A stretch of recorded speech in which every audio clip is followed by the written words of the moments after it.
How's it going, everybody? This is the Uncanny Omar from Near Mint Condition, the home of collected editions. And speaking of collected editions, and why this gentleman to my right is here, we are going to be talking a little bit about brand new omnibus that is coming out. And I'll leave the link in the description of the video and in the comment section. Mr. Starlin, Jim, how are you? Doing fine. Glad to be here. It is so good to see you again. The last time I caught you was at the Lexington Comics Show last year, and our video, somebody clipped our video and it went viral for a little bit because you were talking about a scene from Avengers Infinity War that nobody had heard of, apparently. So it was my surprise when I was interviewing you. You were talking about some of the things that didn't make it into the movie, so people kept quoting you. Like, apparently they were going to do an extended cut of the Infinity War and Endgame, according to Thanos creator Jim Starlin. So that's you were quoted everywhere, like, because people kept messaging me going, "Hey, I saw your interview with Jim Starlin," like some of my friends, because I think it was at the Hollywood Reporter, and I was like, had to cut out 45 minutes just to get it down to a workable level.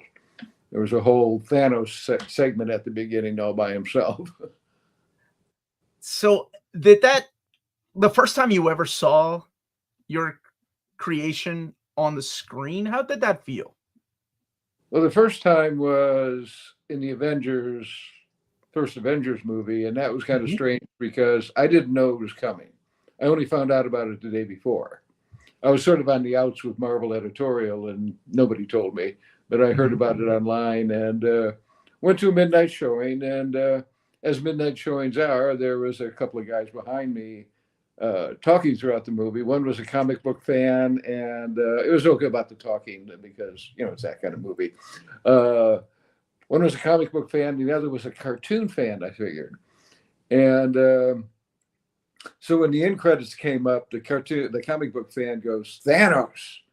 And the cartoon fan goes, "Who's Thanos?" And that was about the last time I ever heard that.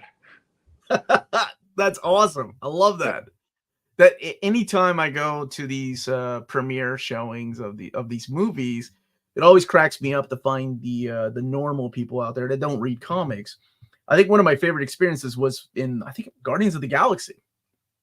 And Guardians of the Galaxy, at the very end, when Howard the Duck shows up, there was a row of kids that were so confused. They must have been like probably 17 or 18.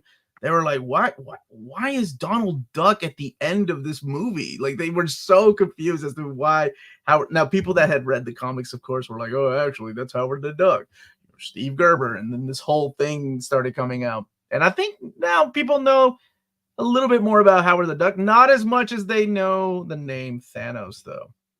No, he's gotten big here, surprisingly. He's huge. When a lot of people think of like that MCU villain, even if they haven't picked up a comic, they know that name. I never thought he was going to make it onto the screen in any form whatsoever, to tell you the truth. I just thought he was too strange and esoteric. If it hadn't been for Josh Whedon being a fan of a Avengers annual from way back when, I don't know, probably wouldn't have happened. So, I mean, it wasn't just your work on Avengers. I mean, you have done so much. It's amazing how much of people's favorite characters you've touched, whether it was at Marvel or DC with Captain Marvel or Batman or Silver Surfer. Oh my gosh, the Infinity Gauntlet.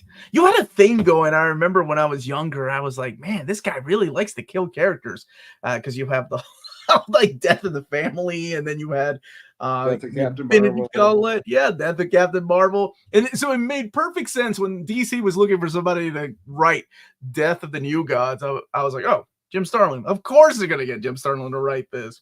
Yeah, I was trying to change the title, but Dan DiDio said, "No, that's the one. We got to have the Death of the New Gods." And it wasn't, because they already had planned on bringing them back in a new form. It was weird. DC was weird at that point. Well, they were going through so many reboots that every year is a new DC comics. But part of that is, I think That is the thing with DC. Like they're like, okay, we have a loophole in case things aren't working out with new comics, sales go down. Let's just reboot the universe and we'll have a new origin story for these characters. Not everyone. I think Batman has been Batman at least since Frank Miller's year one.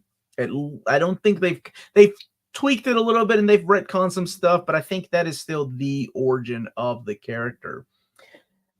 So speaking of origin and characters, let's talk about Dreadstar first, because that's what I wanted to talk about for a while. Dreadstar, the guy on your shirt, first published at Marvel Comics through the graphic novel. Through Epic, yeah.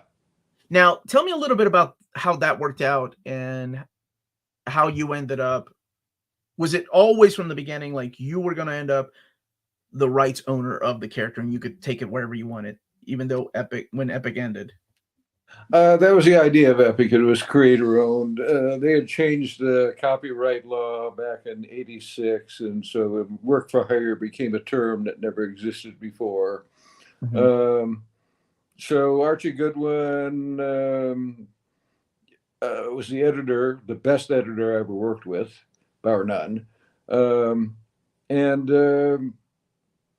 I had this idea. I just got done working at Ralph Bassey's studio on Lord of the Rings and War Wizards, and I had this idea I was going to do a fairy tale.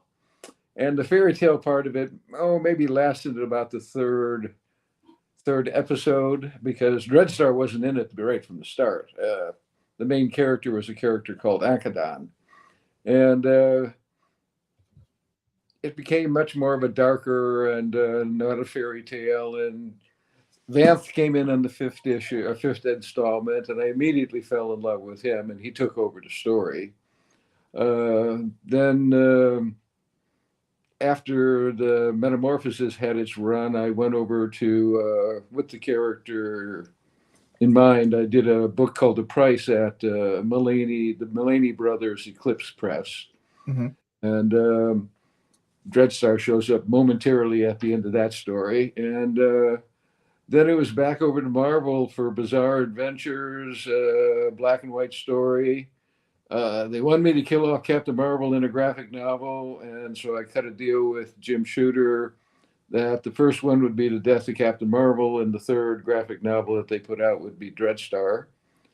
And after that, Archie Goodwin wanted to start up Epic Comic Line, and that's where Dreadstar became the flagship until I got in trouble with somebody at bookkeeping up in Marvel, and they stopped paying me. They kept saying the checks were been cut, and then they were ending up in a trash can. So after about 4 months, we broke the contract and took it over and finished that particular storyline over at First Comics until that comic. Peter David eventually took over the writing on the book, and First eventually ended about the 60th issue of that. And then there was a female Dreadstar over at Malibu. Somewhere along the line, there was a black and white reprint from Slave Labor. Then at Ominous, we started doing the new things. We did the omnibuses and the new graphic novels, which 2 of them are out now. First one from Ominous, and now Monkey Wrench Press is taking over for that because Ominous sort of bellied up.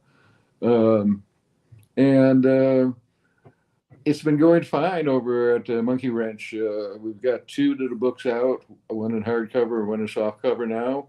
And Jamie Jameson, the inker on the book, and I had just finished the third book, Dreadstar versus Dreadstar, which brings back the female Dreadstar. Okay. Yeah, and we're also going to do a special edition of the Peter David, Ernie Colon female Dreadstar. We're going to bring that back, and the conceit is going to be that Peter and Ernie's book is the Lord Papal's version of what happened, and the new novel is Dreadstar telling Willow what actually happened. Okay. So there's a bit of a Rashomon there. So who who will be publishing those Dreadstar stories then? The reprint of That'll be Monkey Wrench Press, and we worked out a deal with Dark Horse. They're going to be distributing it through the comic book shops. Now, would Dark Horse be distributing the Dreadstars that you did through Kickstarters, like the box set, or just we're going to reprint all that stuff in a better edition? One of the first jobs once we get everything settled is I have to do new covers for the omnibuses. I think we're doing a soft cover edition of it. Okay. Yeah. Then if it was doing hardcover or not, but honestly, your work, then that classic story deserves the oversized hardcover library treatment. Oh yeah, but it's so expensive. I want to get it into everybody's hands. Oh yeah. I understand. Yeah.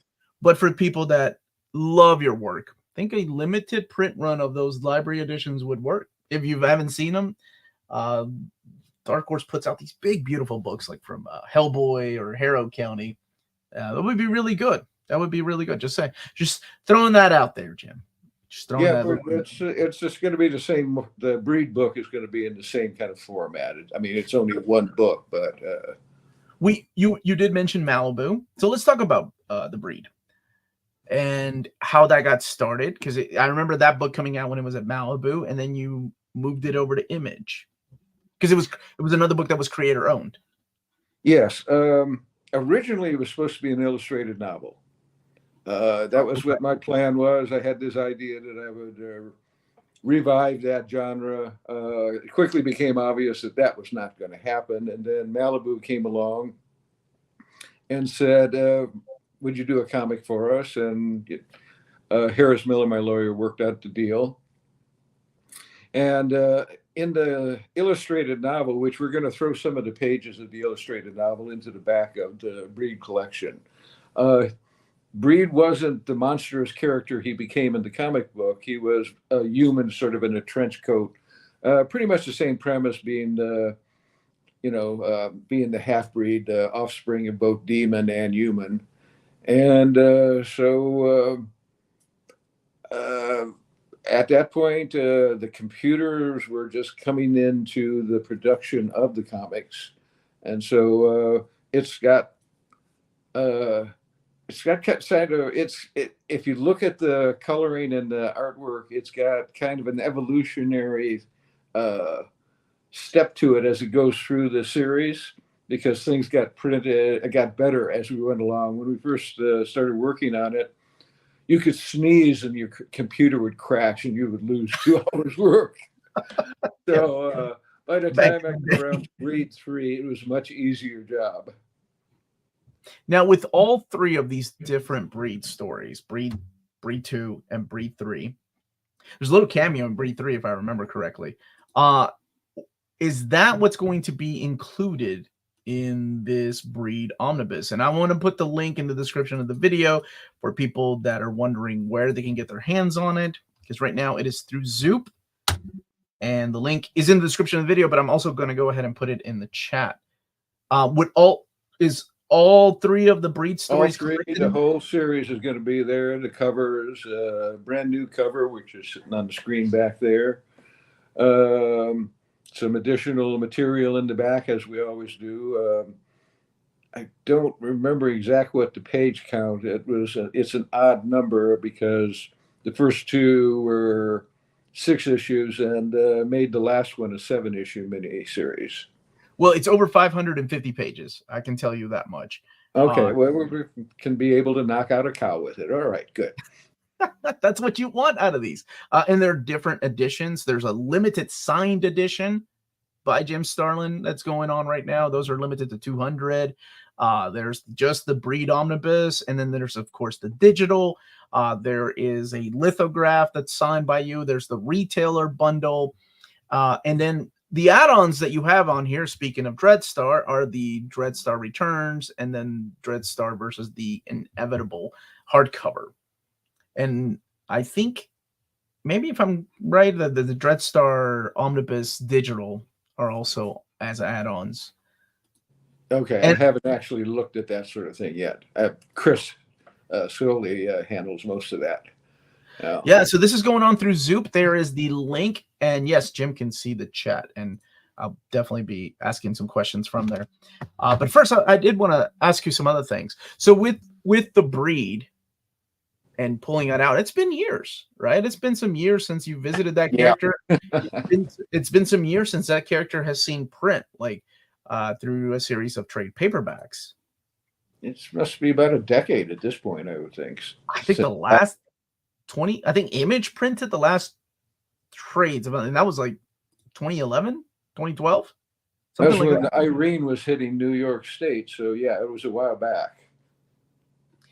What is it like to go back and revisit the character, or to look at the character again and then bring into people's hands for people that haven't heard of this character, that know you through your work on, of course, Dreadstar, but Thanos? It's always like going back and running into old friends. I mean, it's you glance through the stuff occasionally, most of the time, if you see it on the shelf, but I don't usually go back and look at anything until business brings it up again. And just did that with Breed and pulling these things up and hunting up the original drawings from the illustrated book version. And I got to say, I think some of my best ink work was done on that first Breed series. I was working with Crowquill pens at that time, and I just loved the look of it. As we went on, times changed in that, and I was working more with markers and that on it. And there are times when I wish I could have stayed with the Crowquills all the time, but it just it was becoming harder and harder to find the Crowquills for one thing, and actually work with them. I just got to share the chat with you. There are so many people here that are just, Jim is one of my favorite creators. Jim is a legend. That down there. My head is inflating as we go through. Oh, we're gonna inflate that head live. So looking forward to this interview. People love your work. You have impacted people's comic book lives and probably their own lives too, based on the stories that you've written and you've drawn. I've always been curious. I'm just going to highlight this as I ask this question. My 7-year-old dad from Mexico knows who Thanos is. That is both awesome and weird to me.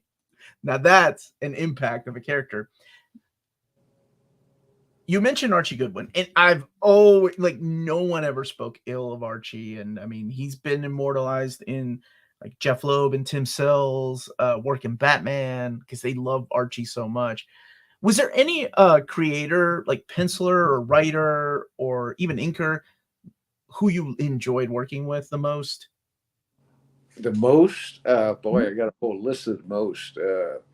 Bernie Wrightson and Ron Lim are probably my top favorite because I worked with them the most as writing for them. Ron, because he always laughs at my jokes, and anytime I wrote a script, him and I came from the same artistic origins. Kirby, he threw in some manga with his work, but if I wrote something in the thing, it would come out exactly as I envisioned it. Bernie, on the other hand, it never came out the way I envisioned it because he came from a whole different school of illustration, Frank Frazetta, Roy Krankel, but it was always right, and it was always beautiful, and it was always made me salivate. I worked with Alan Davis. Just hate Alan because he's such a good artist. I mean, he just draws so well. I just hate him for that. Lots of different inkers I've worked with. Yeah, lots of good inkers I've worked with. Milgram, Jamie Jameson now, Klaus Janson. I can just go down the list. I've had very good luck along those lines. Worked with some nice writers, Alan Moore, Stephen Englehart along the way, different folks here and there. I'm not a favorite guy. I just like them just about all of them. There's a couple of them here and there that was shaky, but I mean, for the most part, I always got a nice job from anybody. You mentioned Ron Lim, and one of my favorite things about Ron Lim is how fast he was. And he probably still is. People that are now getting into Silver Surfer or Infinity Gauntlet, or Spider-Man through the collected editions have no idea what it was like being a kid at the comic book shop and finding Ron Lim's pencils in 4 comics a month. He was a beast. I had never seen that. I had never seen that. He is the Jack Kirby of our time. Oh my God, dude. Like so you got to work with George Perez on Infinity Gauntlet, but when George couldn't keep up with the schedule, I assume because issues 5 and 6 were done by Ron Lim. So it made sense. Actually, Ron was supposed to pencil it originally. Oh. And I came into the office one day and George Perez was a pencil all of a sudden. I went, oh, okay, that's fine. Ron was keeping busy on the Silver Surfer book. I was still working with him on that. Then when George decided that the thing he was working on at DC was going to be the better idea to stick with when his deadlines got caught up. He got caught up in the deadlines getting out of hand. Ron came in and, it was a smooth and it was a terrific little transition, I love hearing that because the guy, I don't think you can appreciate it now because, like I said, people are getting collected editions and they're reading it for the first time. But back then, I hadn't seen anybody like that, like in my time. Anybody that kept that same level of professionalism, but was able to crank out 4 books a month, including one oversized, what was it? The Spider-Man Unlimited. I'll never forget when that came out. I think it was huge. And on top of that, he was already drawing other projects. It was crazy. And so I'm glad that you mentioned him as one of your favorite collaborators. That's awesome. I love hearing that. Yeah, I'm supposed to see him down in the Heroes Con here in a couple of weeks. I can't wait. We haven't seen each other since the pandemic. Oh, that's all. I didn't know he was going to be there. I'm actually missing out on Heroes Con this year. But there are some people that are going to be there and excited to meet you when you get over there. Let me tell you, get in line early because Jim's line is long as the day goes on. He's everybody's favorite creator. They may not be as long as they used to be. The movies have come and gone. The movies had a lot to do with it. But there are still people that love your work, and Heroes Con, I think, really encapsulates it really puts all of us comic book fans together, and like forget the movie stars, forget the wrestlers, and all the TV people. It's mainly about the comic book people. It's awesome to see the Infinity Gauntlet cooking mitten based on something that Jim created. I love that. The cooking mitt was a great little one. I think it was the first thing that they did on merchandising on the Gauntlet, and they got it out on sale, and everybody found out it would burst into flames if you got it too close to anything hot. So it immediately got recalled, and I have one now, but they're real collector's items. This is some really good questions in the chat. So this is a good one. We'll take the first part. How did you end up creating a character like Thanos? Psychology class after I got out of the service. Had a guest lecturer coming in, and on his talk, he talked about the Freudian concepts of Thanos and Eros, the dark and lighter side. I went home that night, and this was before I started working at Marvel.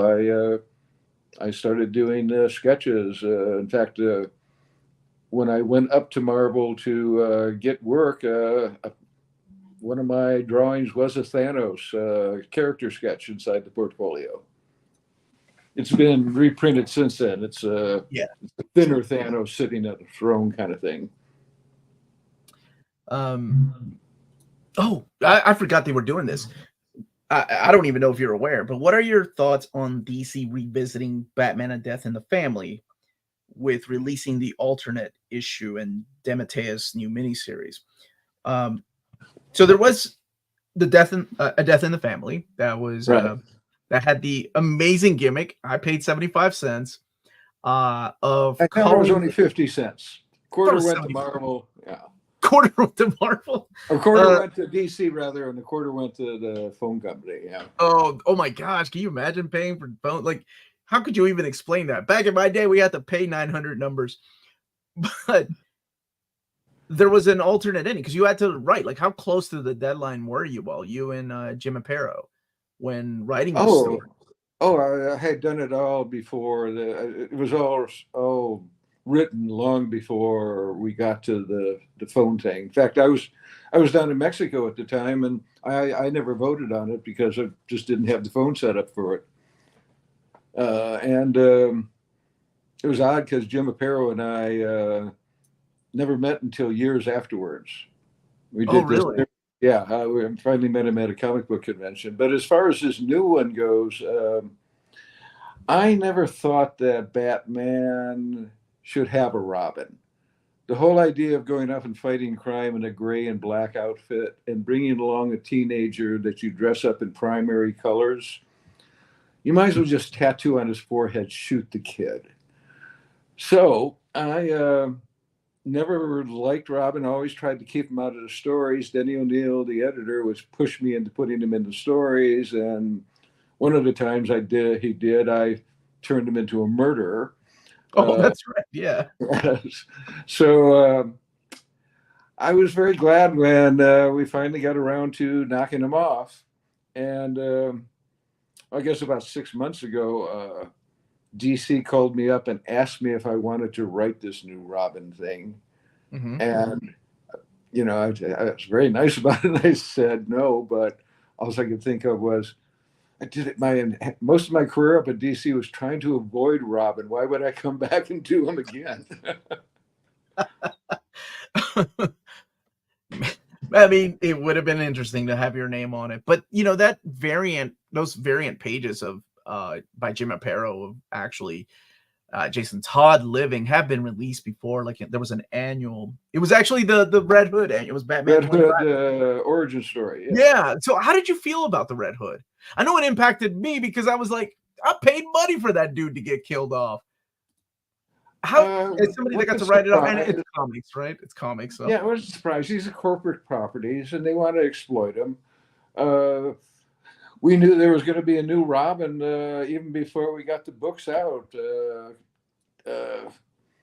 They had already planned on it. The only people that didn't know that this was going on was the DC licensing department. When they finally killed off Robin, they hit the roof. And they said, we got all these pajamas and lunch boxes. What are we supposed to do with them?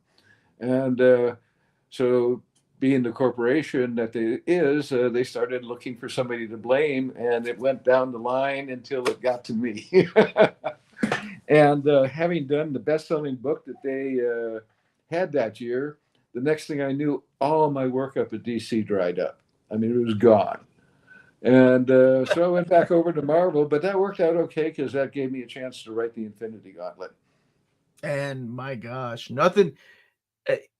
As far as events, to me, like I thought, like DC had these amazing events, and some people can agree and disagree on Crisis on Infinite Earths, and I get it; it's not for everybody. But I always thought they were so impactful. Marvel seemed to have I love the X-Men events. They were very, very I understood that it would help the sales of lesser known books, but to me, the Infinity Gauntlet felt like the very first oh my gosh, things are happening within the entire Marvel universe, and it is so cool to see it affecting everybody. Yes, I know there was Secret Wars. Yeah, that was beforehand. Yeah, that was. But even Secret Wars had, it wasn't like it was just in those 12 issues. Whereas Marvel, when Infinity Gauntlet came out, they were like, no, we're just gonna have it affect everything, and it's not gonna be an annual. It's going to be like an Infinity Gauntlet tie-in with Silver Surfer, Doctor Strange. Everybody's going to get involved. And I thought that was not everybody did. After the Secret Wars, everybody up at Marvel hated working on the Secret Wars because for various reasons. So when we just started doing the Gauntlet, a lot of people didn't want to have anything to do with it. At one point, we couldn't get any X-Men into the book. The X-Men editor just said, nope, we're not going to be able to use any of them. And finally, Tom DeFalco pushed, and we got the Wolverine and I think Cyclops. A number of the books did cross over. Roy Thomas was doing Doctor Strange at the time and a few others. And when the books came out, it really helped their sales.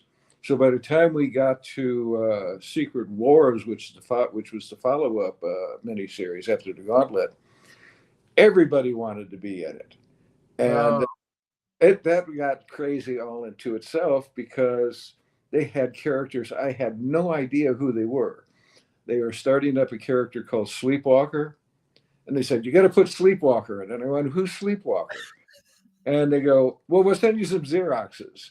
And so to put the Sleepwalker in it, there's like two panels at the bottom of one page where somebody's talking by a window, and he walks by in the background. He's walking on air back in the background.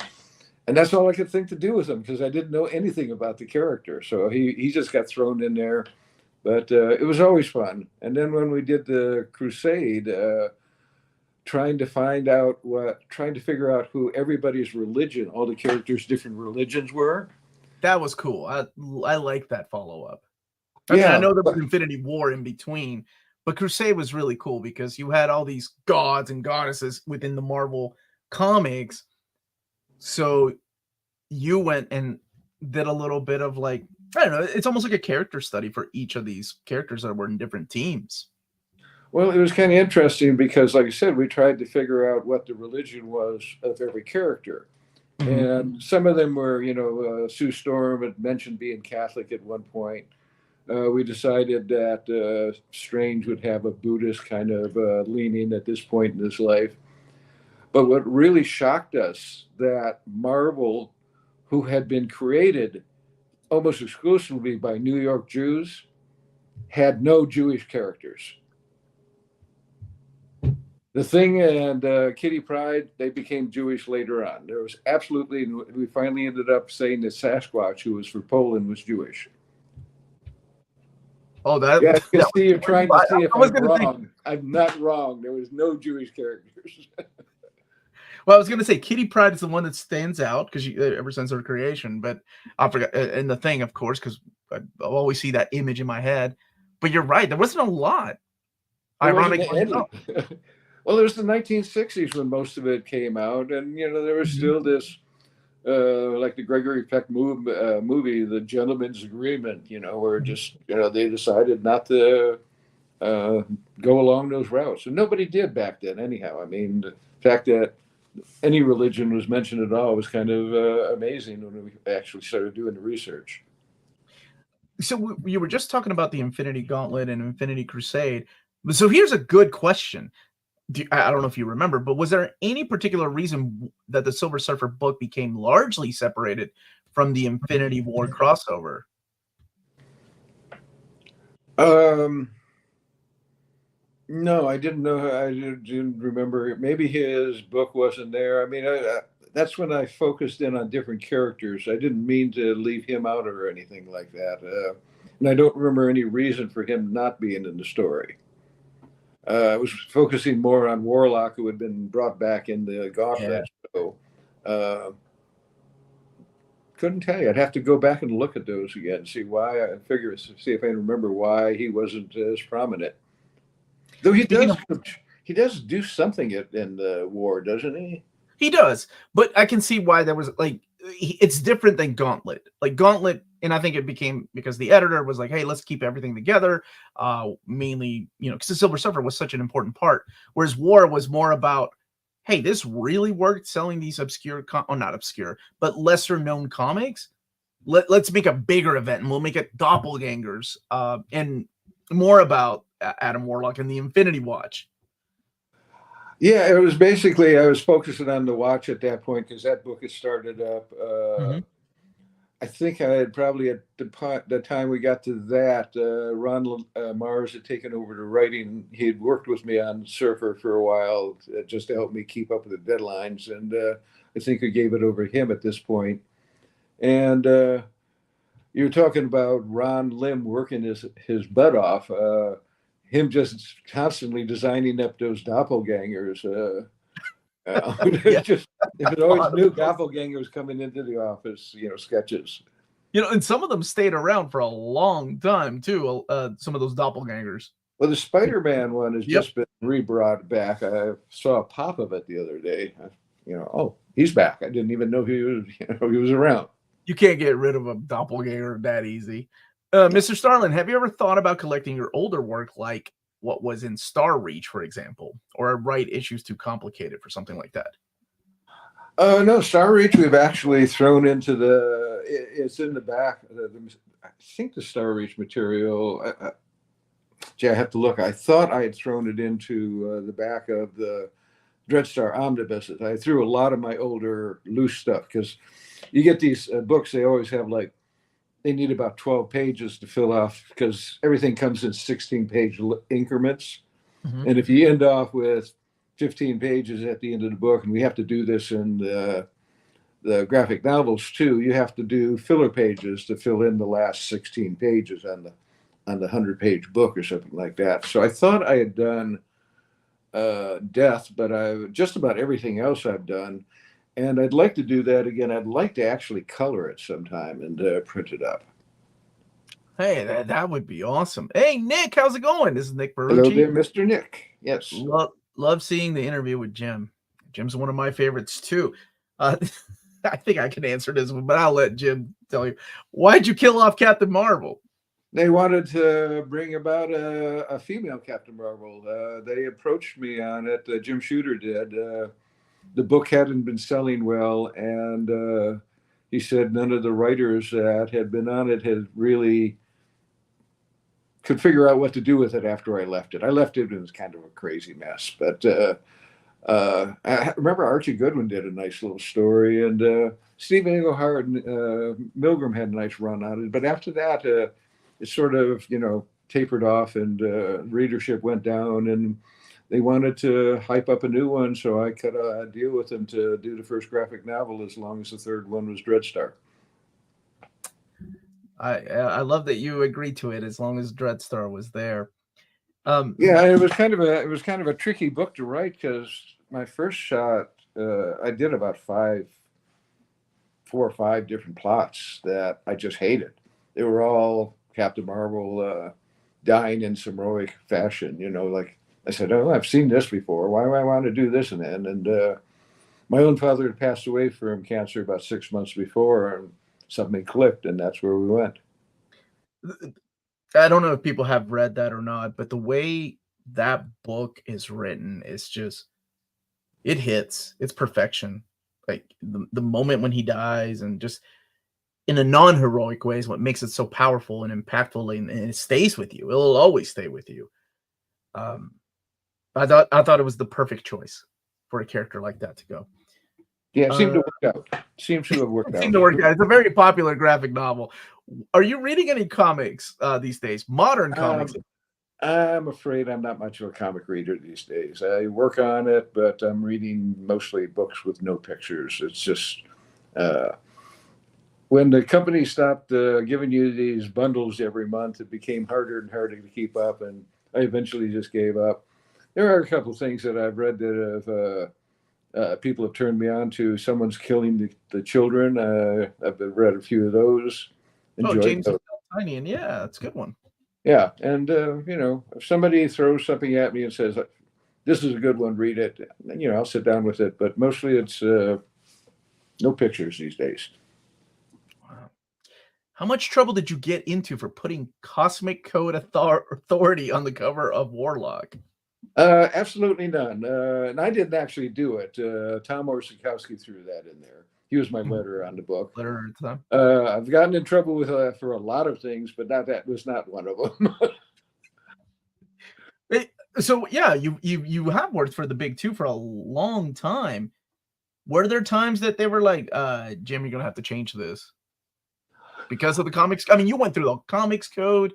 You went through so many eras of both the big two. Well, when Warlock came out, the comics code that year, I think, did 15 citations of things that had to be changed. 3 of them were in Warlock. There was a torture scene of somebody being boiled in oil in the first issue, and they wanted that changed. And so they changed the black plate, but they never bothered to change the color plate. So you can still see the guy being boiled in oil in color. And at that same time, Marvel decided they were going to save some money, so they said, one page you have to do sideways, and we're going to print it as 2 pages. And so I did a sequence in the first issue. There was a bunch of little critters that were attacking Warlock, and they didn't have any pants on. They didn't have any shorts on. And so I just took a Xerox, rather than draw another page. In the recap, I took Xeroxes of that particular page. And then when the Comics Code saw it, they said, "You got to put bathing suits on all these little demons." And I went, "Well, they were buck naked in the first issue. Now you want them clothed over in the second? Okay, whatever."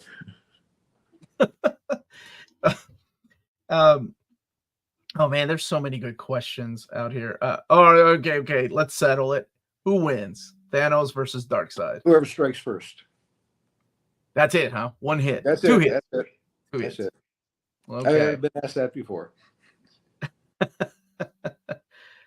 Do you have a new Silver Surfer story to tell, or do you have it in you to do more Silver Surfer? No, I'm strictly Dreadstar. Okay. And maybe Breed. I'm thinking about collaborating with another artist to do Breed, somebody to draw it. But that's in the future, and I haven't even talked to that artist about it yet. Okay. No. This is an excellent question. What were some of your inspirations when you were coming up in the industry? Because you, correct me if I'm wrong, you and Archie Goodwin, did you all meet during the Warren era of the magazine? Because I know you did. He was over at DC by the time I got there. I came in early 70s. He was over at DC at that point. My influences base ones were Kirby and Ditko. Thoreau and Buscema, Joe Gilkane, Carmine Infantino, Joe Kubert, all those guys were influences and comic book influences. Movies I've seen, books I've read, Dickens and Shakespeare are little reference to them are sprinkled throughout my career. Basically, Tiepolo, seeing those at the Metropolitan Museum when I first started working was a big influence. Buscema was coming in as I came in. He was already there. He was a big influence. It's you take stuff in and it goes out as something different, but there's all source material. I've been standing on the backs of giants all this time. Yeah. A lot of the generation that came after you were inspired by you hugely, though. So you yourself are a giant to a lot of people. And I'm sure you know that. I tend to think of myself as just one of the luckiest cartoonists around, because before those movies came out, I was having a hard time getting work at times. So, I figure, I have to take everything with a grain of salt. I know it's pop culture, so a decade from now, nobody will remember Thanos or me. But in the meantime, I'm just enjoying the ride as I go along. I don't know about that, Jim. I'd beg to differ. There's some comic book fans who still remember who Thanos is, but there'll be a new monster to come along. There's lots of us. By the way, I already ordered Breed thanks to this interview, but I would gladly pay more for an oversized edition. May have to talk to Zoop about that, though. Or, yeah, maybe. How do you pronounce the Mad Titan's name? Thanos. I know Thanos. I heard that this past weekend when I was at the convention in Iowa. The funny one was Shang-Chi, which when the movie came out, everyone's going, no, it's Shang-Chi. I went, oh, okay. I'll go along with that. I'm easy. Wow, you just went along with it. That's awesome. I still, it's amazing to me hearing the creators of these characters and people that worked on comics still stick to their guns. Like Magneto is one of my favorites. I think Jan DeMatteis is still like Magneto, like not Magneto. It's always Magneto. I thought that was awesome. Like, because pop culture and movies and TV shows and animated shows have come out, and everybody says, I think my favorite one that people still fight over to this day is Rajagul or Razalgul or Rajagul, and like creators and the word of origin and animated show, it's like everybody pronounces it a little bit different. Didn't they pronounce him Thanos in the movie though too? They did. Mm-hmm. Yeah. Mm-hmm. Okay. So at least right on one count. Yeah. See, this is what I'm saying. You definitely belong on the Mount Rushmore of comic writers. Is that a little hill in Central Park or something? That's where it should be. That's where it should be, Jim. Do you take inspirations from novels? You mentioned that a little bit earlier. Oh, sure.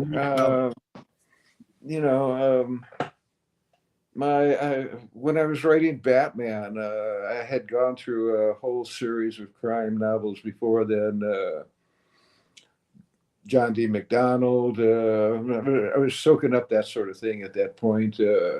Vox, just different things, and went through a true crime thing for a while, but that was another story entirely. I'm a big fan of Roger Zelazny. Loved the Silo series. It's a recent thing that I read a few years back, but now they've got it on TV too, which is doing a great job of it. I get my material. I get my inspiration from all sorts of different material. Yeah. Oh, I was a Thanos guy too. Yes. Okay. Give it up, guy. Why did you use the pseudonym Steve Apollo on Superboy and Legion 250 to 251? Were there problems there? I laid out a 72-page story that Joe Rubenstein was supposed to finish. They cut it down to 48 pages and gave it to an inker that I didn't know. And so I said, okay, take my name off it, please. And then Paul Levitz was okay with that. So we did. Yeah. Wow. That's a great memory. Seriously. That's a great memory there. Like, you remember this stuff. Sometimes you ask a creator that, like, you have worked on so much and worked with so many editors and so many inkers, so many titles, that it could have been, I don't know. I can't remember any of that. Well, some of it, I hit those. There are certain things people ask me why something other happened in an issue of the Defenders that I don't know. Oh, this would be cool. Is there a chance of a new artist edition collecting the early Warlock work? These big artist editions are beautiful. I think they've already done it with my stuff. I thought there was a big, not oversized, but there are, there's the big volumes. And they've run most of the material, the Gil Kane stuff and the Bob Brown, all been reprinted at some point or another. New artist edition collecting. I think it's out there already. They even brought back the job and printed the job that Alan Weiss penciled up of Warlock that I did write, and he lost the pencils. He left them in a taxi cab, and so that job never got actually printed. Oh. Yeah, before the age of digital, when you could just send files off. Yeah, that's when it got left in the taxi. Fortunately, I think it was Steve Lealoa had Xeroxes of it, and it got they at least printed the Xeroxes. They never finished the job.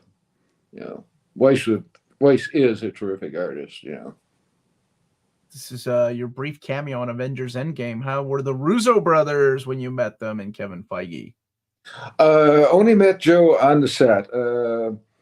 Tony had pneumonia at the time. I didn't meet him until later on at the premiere and that. Feige I run into at every premiere. He's always over in the corner with his baseball cap, very approachable. We usually have a little conversation at each premiere or at the after party.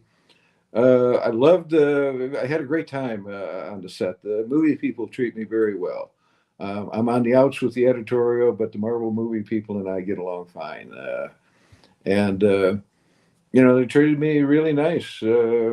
You know, I expected to. I got there and I expected to be shuffled off into some scene in the background because uh, at the time they had a hard time finding me because, like I said, I'd been on the outs with Marvel, and when the Russos called up Marvel editorial, uh, they were told that they had no contact info on me, and you know they've been sending me checks all the time for reprints, but they had no contact info, and the Russo's production assistant finally found me through Facebook. So if it hadn't been for her, I would have never been in that. So and once I got there, I had a great time. Yeah. I love your Cosmic Odyssey story from DC with Mike Mignola.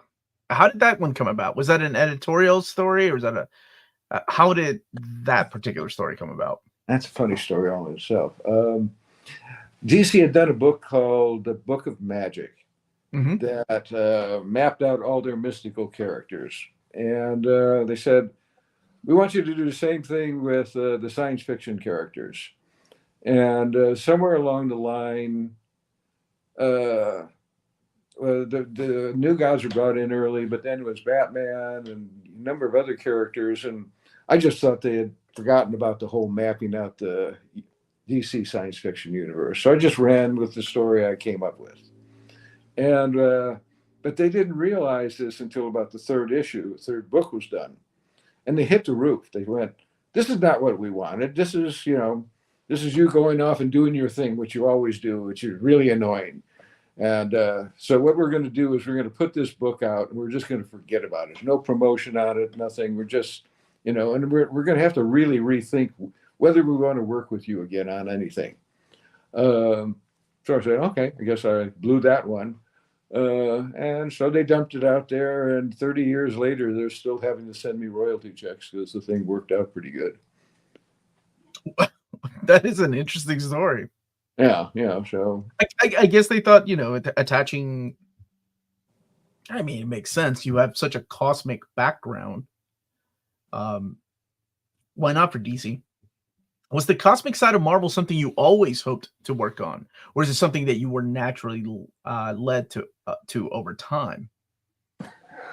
well, the first thing, I did, I came up there and did a lot of, did some love stories and horror stories and stuff like that. Started off with because my artwork it wasn't all that good to begin with, and after the Iron Man, the two Iron Man issues that I did, because George Russo's the regular artist, or George Tusker rather, the regular artist, he had to go in for some electric surgery, and so Roy asked me to do pencil a couple issues, and I did the first issue with Mike Friedrichs, and that was one where we introduced uh, Thanos and Drax.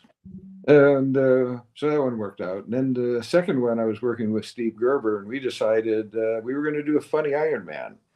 Uh, and so we did this thing with Rasputin. It was silly, and we had a good time with it. And then Stan came in the office and saw it, hit the roof, and he fired both of us. But Roy felt sorry for us, and he said, "Well, this I should have kept you guys on straight and narrow." And he, to make up for it, he gave Steve Howard a Man Thing to write, Man Thing, and me. He said, "Well, we got this book, and it's probably not going to last. In fact, I don't know if it's going to last long enough for you to pencil up the first issue or not. But start in on it, and if it dies before we get you done, we'll get you something else." And that turned out to be Captain Marvel. Oh man, that's Yeah. awesome. So every time I get fired, it works out pretty well. You just bounce back, man. I love it. Will we ever get Dreadstar stuff here in Brazil? Might be easier now. You're gonna have it printed through Dark Horse, right? Dark Horse, and there'll be foreign editions. It's a slow process, but it's coming. Yeah, you'll be getting All right. You'll be getting a Portuguese version, Spanish That, version, Italy, Italian. We'll work it out. and love your work, Jim. Thank you. Any chance? Okay, Mega Shrimpster has been asking about this book, The Weird. Is there any chance for an absolute The Weird? Well, okay. The spelling is the DC weird. Okay. There's also the WYRD, which is a silly uh, creator-owned thing I did. But the weird, no, I can't see doing anything. Well, I'm not planning on doing anything more work for Marvel or DC. I'm strictly creator-owned these days. That was my goodness, that's a throwback. That was a mini series in the 80s with you and Bernie Bernie, right? Wrightson, Bernie Wrightson, yeah, yeah. and Dan Green inking it. Yeah. Somebody was asking earlier, oh, Dan Green, I love that guy's inks. If you had any crazy Bernie Wrightson stories. It's beginning to sound like I'm slamming DC every time I have a chance, but Marvel is always Marvel's impetus is to make as much money as they can, any way they can. DC, on the other hand, sometimes they get weird. So Bernie and Ironically enough, that was the yeah. title. So Bernie and I had been working on the cult, and the trick with Bernie is you had to stop by his house. We were neighbors, so we had to stop by his house at least once a week, every other week, something like that, and look at the stuff and gush over it. I mean, basically, it was easy to do because it was incredible looking drawings. I mean, Bernie was just this fantastic artist, but he needed to be inspired. He needed, and for a while there, only Ron Mars and I were getting work out of him because we lived in the area and we would go over there. And, he needed to keep his interest in it. And outside input was the way that he kept his interest. So we finally do the cult, and it's once again it's DC's bestseller that year. I mean, it exploded. So Bernie and I said, well, let's do another one. Let's do another Batman job. And so I came up with a plot, and we approached them up at DC, and they said, nope, not going to happen. We want Bernie to do another Swamp Thing story with Len Wein. Mm-hmm. Seemed like a pretty good idea, except one hitch. Bernie was in New York. Len was in LA. No stopping by once a week to cajole him into working further. Bernie got 10 pages out and he quit the book. 10 pages. 10 pages. They've used them someplace along the line. Mm-hmm. And they were mad at both of us for it. So we took the Batman job and took it over to Marvel and converted it into a Punisher story, and that became POV. POV, yeah. Yeah, that was basically Deacon Blackthorns or whatever the cult character's name was, his henchman. We went on from the story from there. Man, took some modification because the Punisher has no personality, so. Dude, that's crazy. I never made that connection. Yeah, but that was basically going to be a Batman story. Oh man, what could have been? Hey, I'm sure that happens a lot in the industry, especially with the big two like that. I do have to ask this question because he's been asking about this. I'd love to know what his favorite book series is. How do you feel about Tolkien? That's really interesting. What is your favorite book series? You've read a lot. Oh, Tolkien was good. Favorite. Okay, I'm recently going back. I'm just presently rereading Castaneda's Don Juan series. I enjoyed the Jack Reacher series about a year ago. I ran through all 29 of those. John D. McDonald, the Travis McGee stuff, the Vogue stuff when I was young, the Weapon Masters or whatever it's called, I forget. Roger Zelazny, I just went through everything of his. I like that. I can't think of his name. Xin Chen, the Chinese writer who just was recently murdered by another writer over there. Uh, Somebody poisoned him. A jealous fellow writer poisoned him. They're doing the Oh, you're talking about the Broken Earth series. Yes. oh my gosh, I think they just did a show with the guys, Yeah, the show did. It's terrific. Yeah. of Game of Thrones, right? Like, aren't they showing like doing that on Netflix? Maybe I haven't seen Yes, it yet. it's a three body problem. Three It was Body Problem. first of That's the book. First of the yeah. books. Yeah. I enjoyed those. Enjoyed the Silo series quite a bit. Um, yeah, I'm kind of eclectic in my reading. You know, I'm also reading uh, something called the Great Influencer, which is about John Hopkins University, which is fascinating because just all the back history of medical malfeasance and incompetence that came before that. Oh, great question. Who was the inspiration for Dreadstar? Um, Looks like me. Um, and there's a reason for that.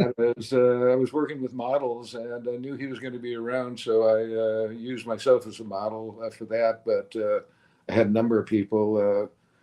Ankadon was both me and Val Merrick alternating with that bald cap on. Frank Miller came in and did a model for Juliet's father, and Juliet was Lynn Varley, who later became Frank's wife. I just Joe Rubenstein was the the pre-accident syzygy, and he wasn't meant to be. In fact, syzygy was supposed to be a black man, but the model I had that day didn't show up, and I had this deadline. So Joe came in, and so syzygy all of a sudden became a white guy. Um, Yeah, just what was my inspiration for Dreadstar? Jack Kirby once told me that he'd like to summarize his characters in one sentence, such as the Hulk is stupidity. The harder you beat on it, the stronger it becomes.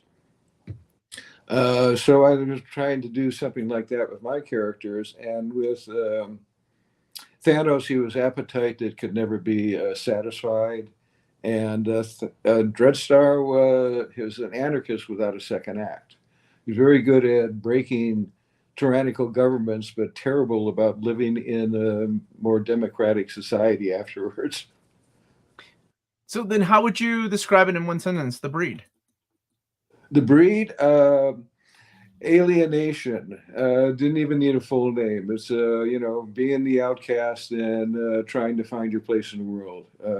It's more of a X-Men theme than anything else. I mean, because they're all about teenage alienation, and this was more of a adult, and it was more autobiographical material and Breed than anything else I've ever done. Just the motorcycles and traveling and sort of wanderlust. I figured elsewhere, which is in the story, was basically just my metaphor for wandering around the states and down in Mexico and stuff like that. Yeah. Yeah, you mentioned Mexico. This is the second time. Is that just somewhere where you went to escape, or did you happen to live there for a while? No, the longest I ever stayed was 4 months. A long time, Jim. Yeah, I'd head down to southern Mexico, and there was a lot. It was the '80s, and it was a bit different, I mean, than it is now. Did a lot of jungle, walking around Mayan ruins. Did some spelunking down there. Just it was a good place to just get away. And Jim Sherman, another artist, would meet me down there. He was actually the one who talked me into going down there the first time, and used to hang with him and a guy named Les, and just sort of travel around, do things. You know. In between, right? Oh, you said you were in Mexico when Yeah, I take a break and then go off for a while. how? Okay, so knowing that Jason Todd had come back, did you ever want to write that character again as the Red Hood? No. You were Yeah. got rid of him No because interest. you weren't the Yeah, it was biggest somebody fan. else's character. I didn't care. I don't think I was working at DC anyhow at that point. How is your hand? I remember hearing about the accident in 2016 and wondering if it's still impacting you. Sometimes it gets stiff, but it works quite well. There was about 3 years there that I couldn't draw it. Every time I sat down with a pencil, I'd cramp up and have to run it under cold water or put it in the ice. But all that time I was doing different exercises and squeezing rubber balls while watching TV or something like that. And at one point, we did the remastering of the color on Dreadstar. And for about 3 months there, I worked on that and worked with this stylist. And you don't have to hold a stylus as hard as you do a pencil. Mm-hmm. But I obviously was doing some exercise or rehab, and then I went to a convention and met Jamie Jameson, and she was working as Keith Giffen's inker, and she came. She didn't come up to me directly at the first time. She came to Spencer and asked him if I would do a sketch of Doctor Doom. Not Thanos. She wanted Doctor Doom. She's a big Doctor Doom fan. And so, I said, no, blow it off. But then I met her at the next convention and she asked me that. And the convention after that, about the third convention, I said, I got to get her off my back. So at the end of the night, I went back to the hotel room that I was at and decided to do up that drawing of Doctor Doom's head. And much to my surprise, my hand didn't cramp up. Obviously, all this work had finally paid off. And after that, I ran into Jamie the next convention. She was at the table next to me. She was supposed to be there with Keith, but Keith didn't show. And she had nothing to do, and I had brought along some pencil sketches that I was going to sell at the convention, and said, well, if you got nothing to do, why don't you ink a couple of these? And they came out really nice. And Dandy Dio came over and looked at them and said, hey, how would you two like to do a Metal Men cover for me? He's got these alternate covers he was doing for the Metal Men he was writing. So we did that, and it came out really nice. So when I came to doing Dreadstar, I needed an inker, and next convention I saw Jamie at. I said, how would you like to ink a 100-page graphic novel? In which case she started freaking out and continued to freak out to this very day about doing that.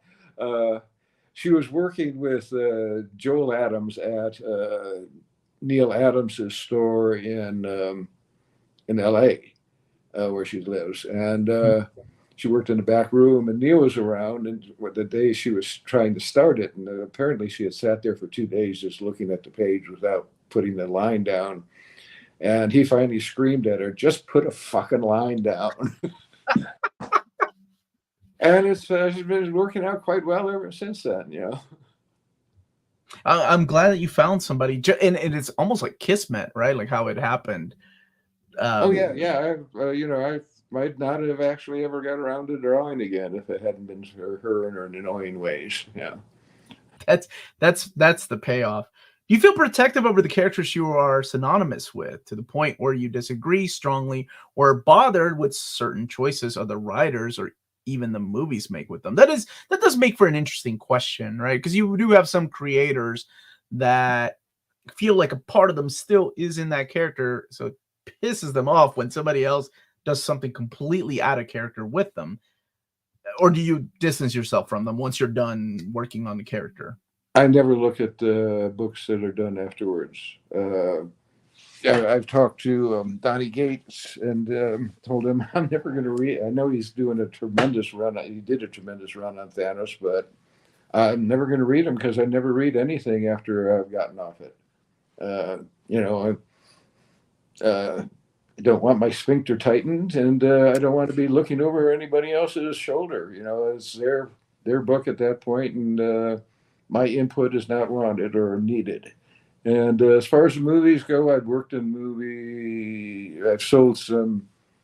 Dinah Grazunas, my first wife, and I wrote some novels together, and we sold the options of it and seen what they do with screenplay. So realize that it's a different medium. So I expect the worst, and I've always been pleased that I've come out as lucky with what they've done with my characters as they have. I mean, I feel I've said it before. I'm the luckiest cartoonist around.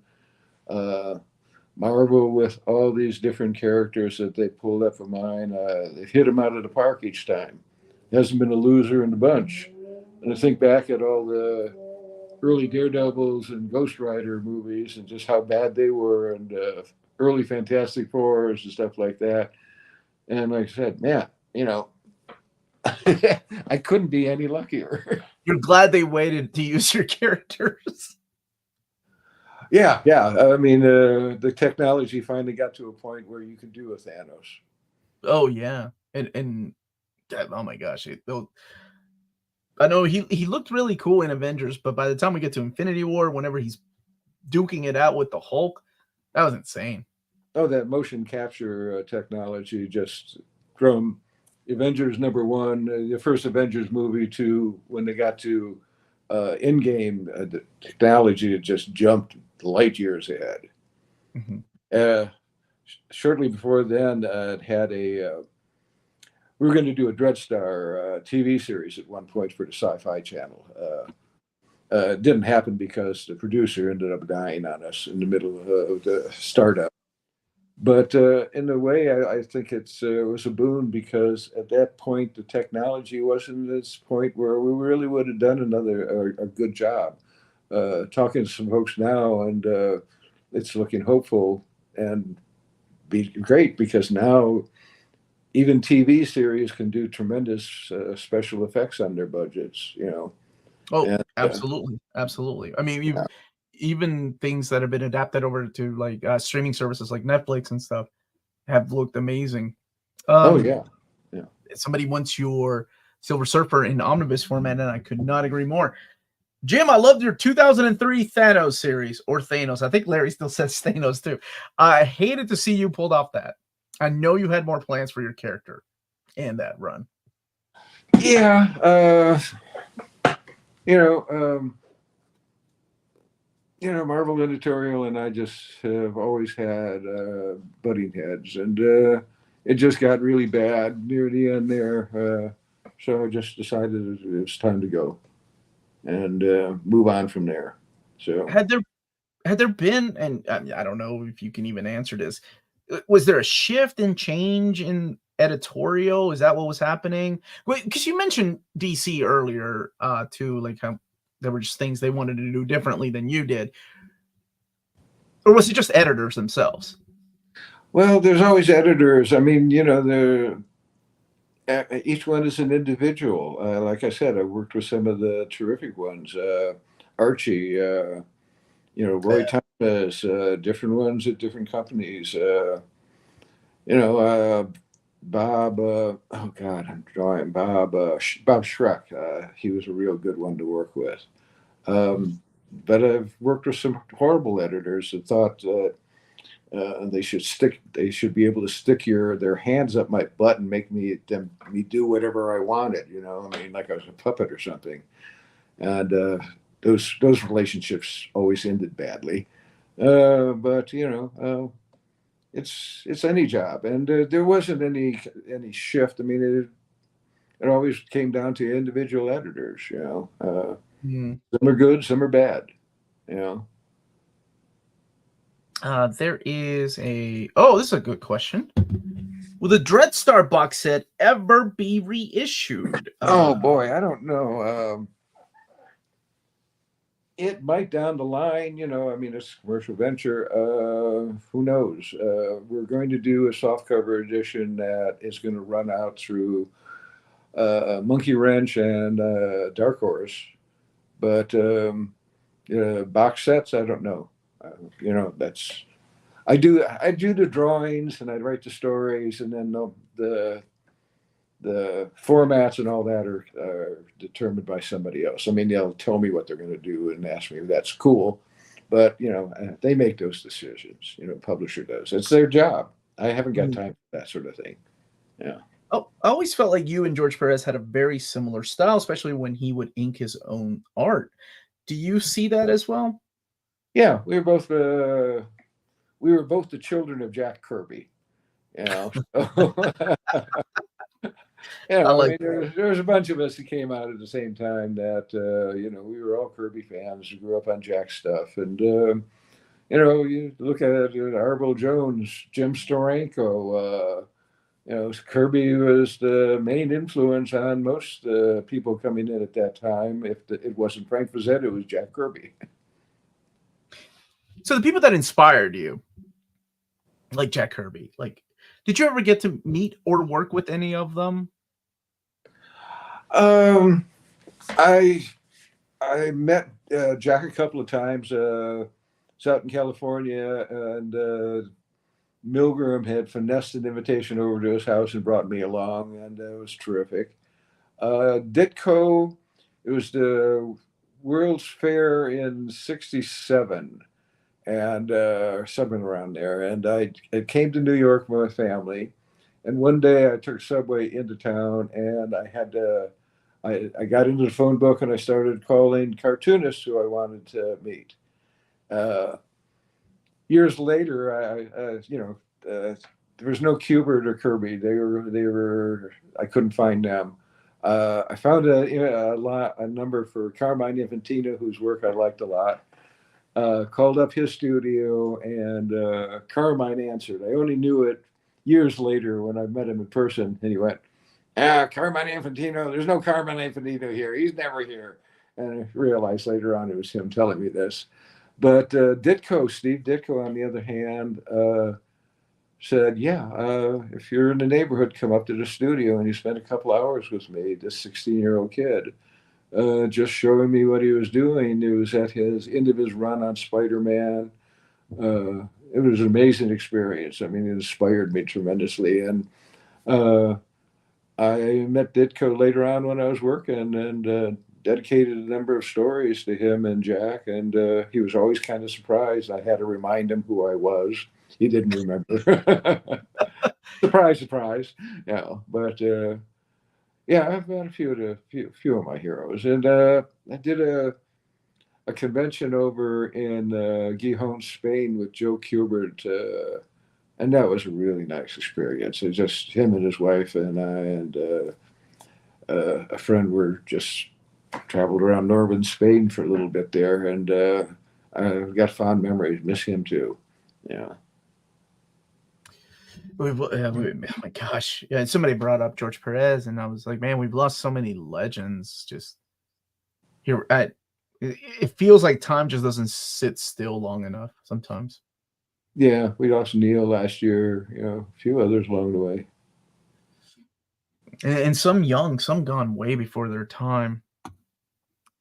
Which, this is a good follow-up question. Do you find it intimidating taking on characters other artists are synonymous with? For example, Kirby's Fourth World characters. We were just talking about the death of the New Gods a little bit earlier. No, I came from a Kirby background, so that's, I love those characters. New Gods, the death of, it was kind of a mixed bag, because I didn't love all the DC Kirby characters. I liked the New Gods, and I really liked what he was doing in the Jimmy Olsen book. Didn't care for Mr. Miracle or the Forever People all that much. They just weren't my bag. I know Mr. Miracle was based on Jim Steranko, and who I like, but just not what it didn't ring the bells like the New Gods did for me. I liked Jack's grander stories. Yeah. I love hearing that. That's awesome. Jim, thanks for creating Thanos. Do you have any inside knowledge of DC making an omnibus of your Batman run? I may be able to answer that. That was awesome. that you got to work with Jim Aparo. Yeah, I enjoyed working with Jim. Jim was back when he, I guess later on that he changed his thing, but he was always famous for he would pencil, ink, and letter a page a day. That's insane. Yeah, I mean this is back in his Fawcett days, I guess it was, and when he first started up at DC. But pencil, ink, and letter it. One stop shopping. I have no idea what they're doing up at DC. They, like I said, they asked me to do Red Hood, but or Robin again, and I think that's the last I'll ever hear from them. Was there any existentialist? So I'm going to start. I'm going to start lobbying James Gunn for a cameo in the Superman movie. I hear Mongols in that. Wait a minute. So who wins in a fight then, Thanos or Mongol? Whoever strikes first. Okay. What's there? And if he's got the War World with him too, that'd be a big help. I don't think Mongol's quite as powerful as Thanos or Darkseid. I did see a pictures go through social media of James Gunn with a bunch of creators, a bunch of writers and artists that have worked on Superman too. So yeah, they had a publicity thing there. Yeah, that too. I don't know how you feel about Guardians of the Galaxy themselves, because we've talked about Avengers Endgame, but I don't know if you like that take on the characters or not. Oh yeah, I love the series. I love the series of movies. I thought the third one was just terrific. Yeah. Oh, good. Yeah, all of them. I've just watched them several times. So, but it really does feel like he is one of these creators that's like, hey, look, this stuff that I'm doing is completely based on the work of these legends. I like that about him. I don't know, despite of how people feel about his directing style, his writing style, I think that's really cool that he pushes the idea that these are original stories told through comic book format. And not a lot of directors get that. Not a lot of directors push that into people's faces. Even the studios, in a way, like, they don't.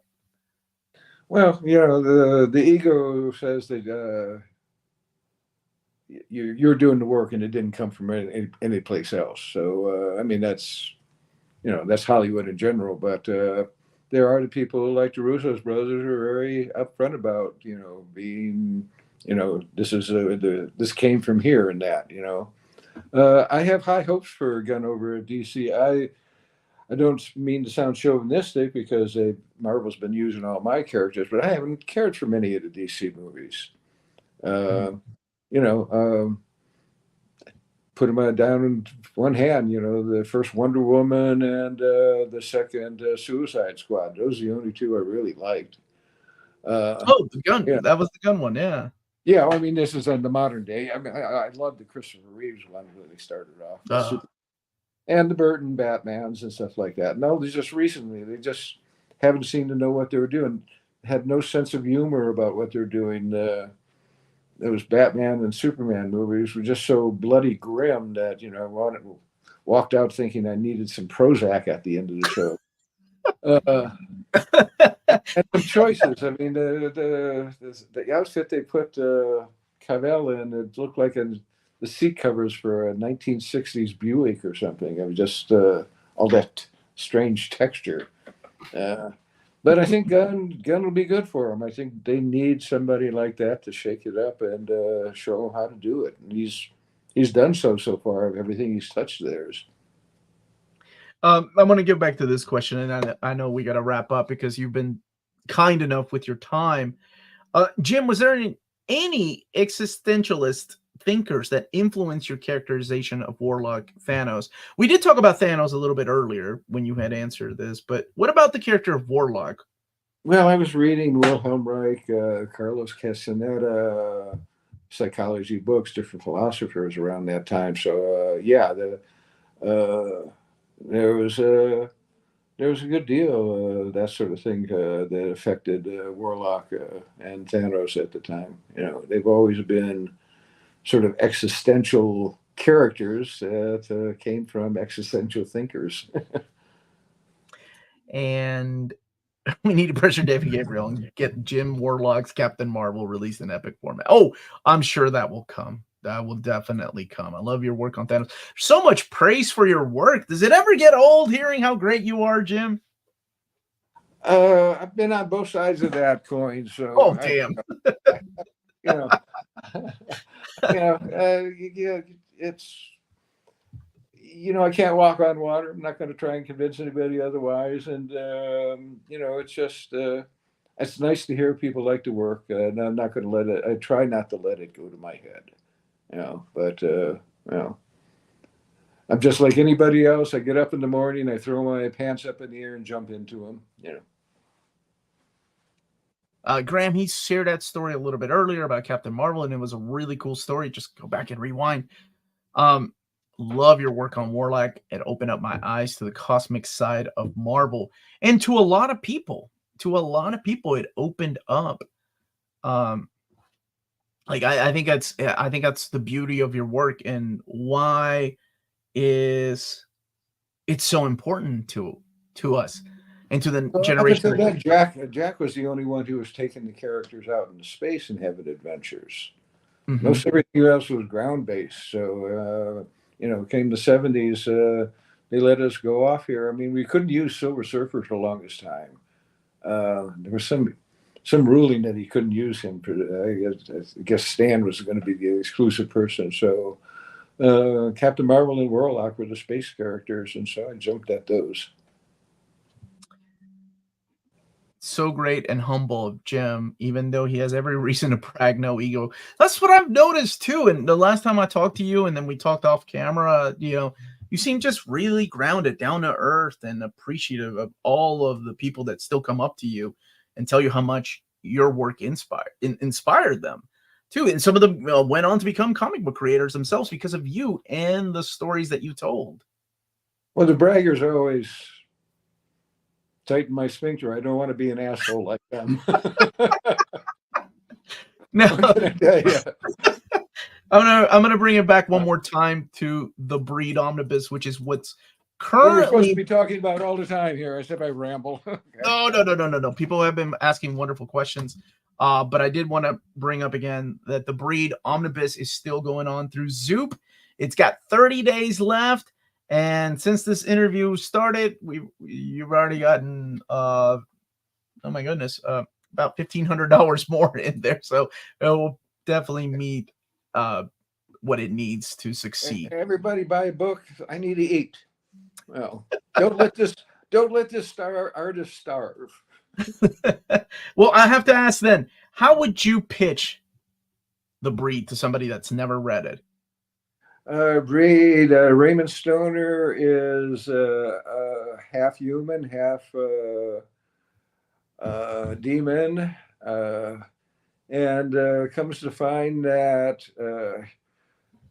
he's going to have an Oedipus conflict coming down through the rest of his life from his brothers trying to kill him, and trying to find a family for himself, basically. And he does find that family, but it's not a happy ending. So if you want a happy ending, don't buy this book. See, great salesmanship, Jim. Okay, but I think it's a pretty cool story. Well, that's a good pitch coming from the legend himself. That's right, the legend Jim Starlin. All right. I'll take one more question about something that nobody's brought up. Are you going to continue Order and Outrage? I sure hope so. We're trying to work it out so that we can do it through Monkey Wrench and then distribute it once again through Dark Horse. I fell down on the promotion on that. I just didn't give that book the attention it should have gotten when it was coming out, because I was doing Dreadstar at the same time.